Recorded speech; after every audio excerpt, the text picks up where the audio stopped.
जितन ते वसन था उम्र ते अबाना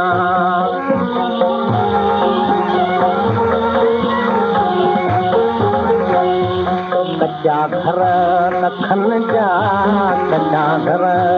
लखन जा पखन जा पुराना पखन जा पुराना जितन ते वसन था उम्र ते अबाना अबाना अबाना अबाना अबाना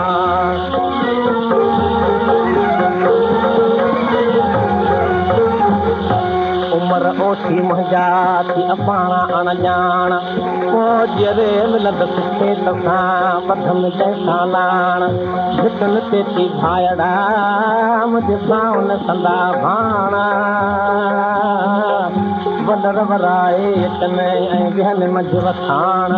असां खाऊं पहिरूं पट जा तो वटि सोनी खाण ओ त बि मूंखे नथी सुमरा तुंहिंजे सोन खे यादि कान ज़ोर न कर ज़ईफ़ खान कतान हाई कान ओ दुनिया थी दम चार के कर तकबर थी न तुमाण हिते रही रहंदे केतिरो थी करदा ॼाण पछाण हिते ज़ुल्म करे थो ज़ाहिरी हिते मए वठंदे माणा तोड़े कादुर जी चंद्र चढ़े तोखे नाहे कान अब हाथ मुठी हीनन ते हथ न हलाए जहान ओ जे तूं मर्द सदाई सुमरा त वञी विढ़ बि मर्दन साण किन ज़ालनि सां पोइ ज़ोरी करे ॿधी हणी बाण तॾहिं थी चवां मुंहं ते त तूं पंहिंजो पाण पछाण तूं भाव हक़ीक़त में मूंखे भेण करे ई ॼाण पोइ शरत थी चवे जा लॻनि था वञाण भाउ थी पंहिंजे भेण में बुरी निगाह न आण ओ मुंहिंजा भाऊ तूं पंहिंजो पाण सुञाण ओ तूं भेण रखी पई बंद में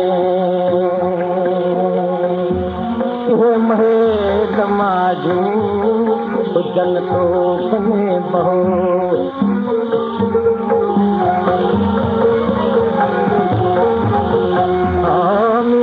भले त पंहिंजे रंगीले सां ख़ुशि रहो